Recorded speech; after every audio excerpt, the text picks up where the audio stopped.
my dad skipped my wedding. But when my $580 million hotel chain hit the news, Dad texted, "Family dinner at 7 p.m.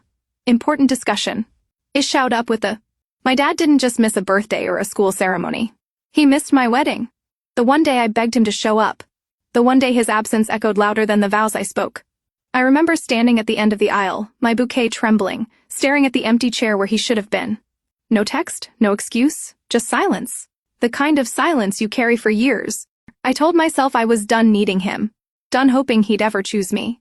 But everything changed. The morning my hotel chain hit a $580 million valuation and every business network flashed my name across their screens. Suddenly, my phone lit up with the message I once would have cried for. Family dinner at 7 p.m. Important discussion. Funny thing is, he didn't show up for my wedding, but I showed up for that dinner with something he never saw coming. People think a broken family is loud, shouting, slam doors, chaos. Mine was quiet, uncomfortably quiet. My dad, Richard Collins, never needed to raise his voice. His absence made enough noise on its own. He moved through our Seattle house like a storm cloud, dressed in a tailored suit, dark, cold, impossible to read. And somehow everything revolved around him, even when he wasn't there. My mother, Evelyn, floated after him like a ghost wearing pearls. "Honey, your father's under a lot of pressure." She'd whisper whenever he missed another recital, another award ceremony. "Be understanding. Understanding." That was the word used to excuse every wound. My older brother Ethan was sunshine by comparison. Dad's golden boy, football star, straight teeth, perfect handshake.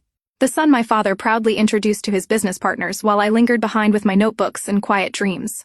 Once when I was 12, I gathered the courage to ask Dad why he never came to my events. He didn't even look up from his laptop.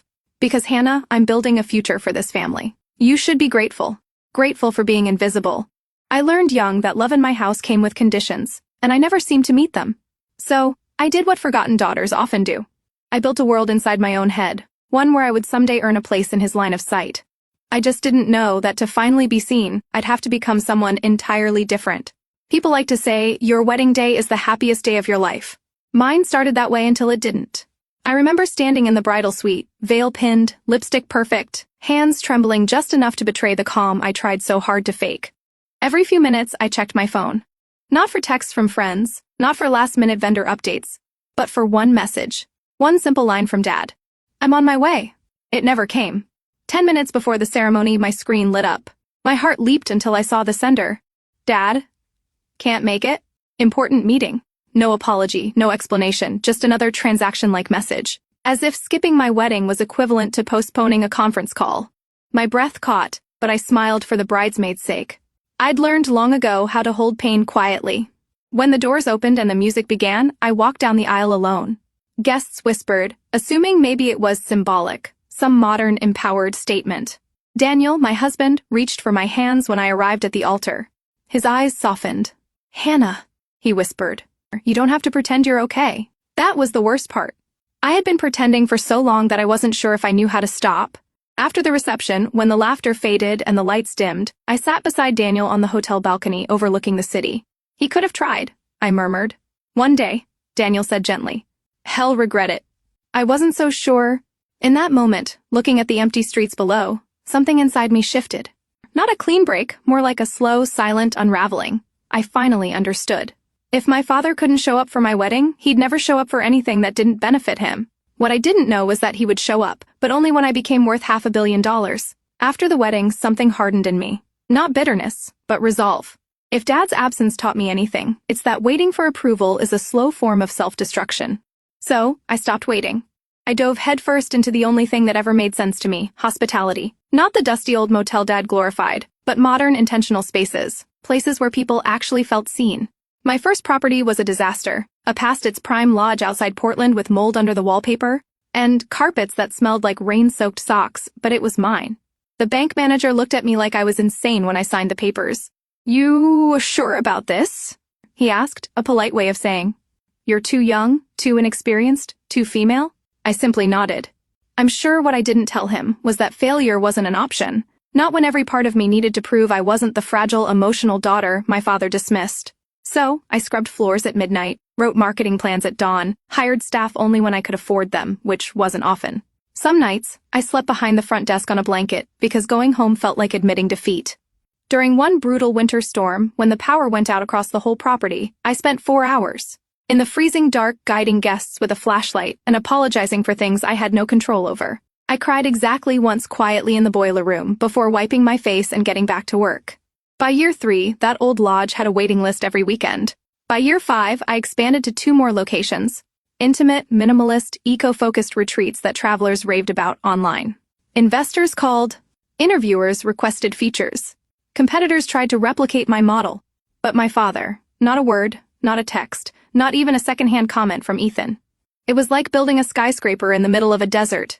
Tall, gleaming, and completely unseen by the one person I had once hoped would look. Then came the morning everything changed. The morning my CFO stormed into my office, breathless, eyes wide.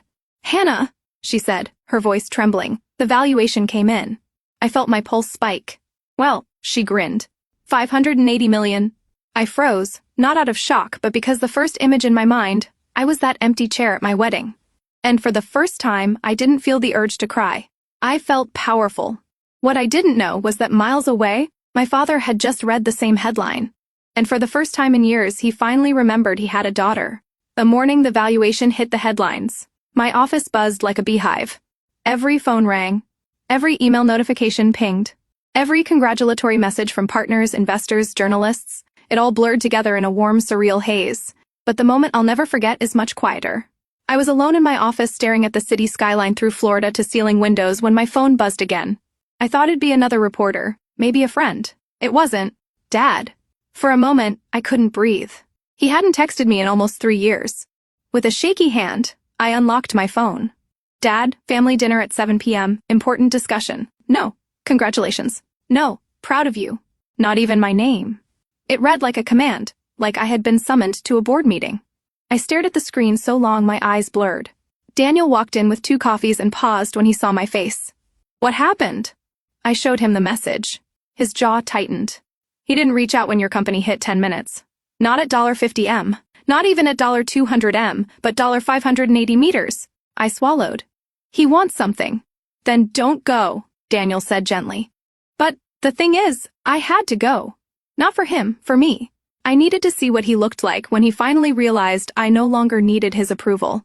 When I arrived at home, I found my CFO, Lena, waiting in the driveway. She lifted a folder. "You should see this before tonight." My stomach dropped. Inside were pages of financial reports, loan defaults, contractor disputes, foreclosure notices, all tied to my father's real estate properties. "Your dad's empire is collapsing," Lena said softly. "Badly, he's months behind on everything." I felt the ground shift beneath me, so that's why he texted me, I whispered. "Not to reconcile, not to fix anything, just to use me." Lena hesitated. "There's more. The lenders are panicking. They're willing to sell the entire debt portfolio at a fraction of its value." A slow, unfamiliar calm spread through me. It wasn't anger, it was clarity. "Buy it," I said. Lena blinked. "All of it?" "Yes," I said. "Every last dollar he owes." Because if my father wanted a family meeting, he was about to meet a very different version of his daughter. Lena didn't flinch when I told her to buy the entire debt portfolio. That's why she was my CFO. She didn't question my sanity until after the job was already done. By midnight, we sat surrounded by paperwork, laptops, signature packets, and black coffee that tasted like burnt determination. Every sheet of paper represented another piece of my father's collapsing kingdom. At 213 meters, Lena looked up with tired eyes. "Hannah, once this is finalized, you'll own everything your father ever built. Are you ready for that?" I inhaled slowly. "I'm not doing this to hurt him," I said. "I'm doing this because he expects me to save him without ever seeing me." She nodded. "You're buying control, not revenge." By sunrise, the lenders had signed. By noon, the legal team confirmed the transfer. By late afternoon, my father's debts, his hotels, his land, his once sacred legacy were officially under my authority. I expected triumph, some electric spark of victory. Instead, I felt quiet, like the kind of quiet when a storm pulls back before it hits. That evening, I went to the closet and pulled out clothes I rarely wore.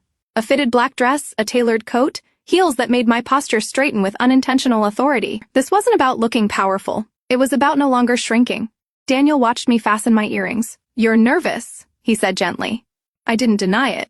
"I'm not nervous about seeing him," I replied. "I'm nervous I might still care." He stepped closer, his voice soft. "Hannah, caring doesn't make you weak. Letting him keep hurting you does." I exhaled shakily. Tonight wasn't about pleasing my father. Tonight was about facing him with the truth he had spent a lifetime ignoring. On the drive over, the city lights blurred into streaks through my windshield. My mind drifted back to all the times he dismissed me. Focus on something simpler, Hannah. You're not cut out for real business. This industry is too big for you. I used to internalize every word. I used to think success would prove him wrong. But holding the documents in my bag, the contracts giving me full legal claim over his empire, I realized something. I didn't need to prove anything. I already had. When I pulled into the country club parking lot, my phone buzzed again. A text from Mom. Mom, please be kind to your father tonight. He's under stress. My chest tightened. Even now, after everything, they still expected me to shrink, to bend, to soothe the ego of the man who never once protected mine. Not tonight. I slipped my phone into my purse, locked the car, and stood taller than I ever had. Because tonight, I wasn't the girl he ignored. I wasn't the bride he abandoned. I wasn't the daughter he forgot. I was the woman who owned the future he was about to beg for. And he had no idea. The country club's private dining room was lit with warm amber lights, too soft, too elegant for what was about to happen. I pushed the door open and 4 faces snapped toward me. Dad, Mom, Ethan, Uncle Mark. All sitting at a perfectly set table with expensive wine they definitely couldn't afford anymore. Dad leaned back in his chair like a CEO waiting to discipline an employee. Hannah, he said, not smiling. You're late? I closed the door behind me. No, I said calmly. I arrived exactly when I meant to. Mom flinched at my tone. Dad's eyebrow twitched, but he didn't comment. Sit, he ordered. We have things to discuss. I didn't move. I know why I'm here, Ethan scoffed. Then let's skip the dramatics. Dad's business is in trouble, big trouble, and you are doing exceptionally well. Dad finished for him, his voice smooth but sharp. Your company's valuation proves you have the means to help your family. Help your family. Not I'm proud of you. Not congratulations, just expectation. Entitlement. I stepped closer to the table. So this dinner, I said, is about money. Mom clasped her hands. Hannah, sweetheart, your father is failing, I interrupted. Financially, operationally, completely. Dad's expression darkened. We hit a rough patch. That's all. With your support, we can stabilize the properties until you mean the properties you haven't paid contractors on for months. I asked the loans you defaulted on? The ones already scheduled for liquidation? Ethan's eyes widened. Dad stiffened. Uncle Mark cleared his throat nervously. Dad hissed. How do you know about that? I placed my bag on an empty chair and pulled out the thick folder Lena prepared.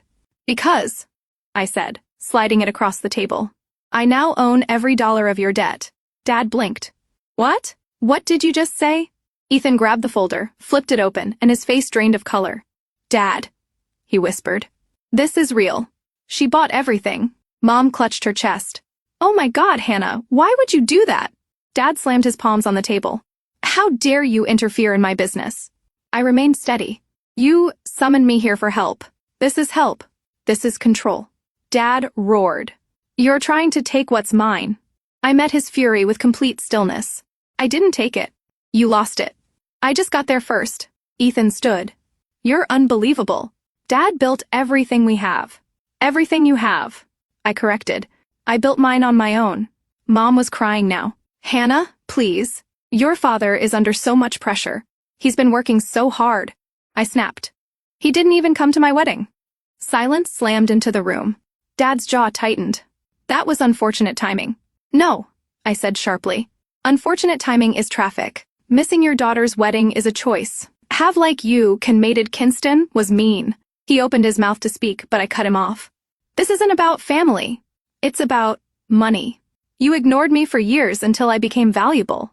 Mom whispered. That's not true. Then why? I asked quietly. Did he text me only after he saw that $580 headline? Why not when I opened my first hotel or my second or at my wedding? Why now? Dad's voice cracked, not with sorrow, but with anger.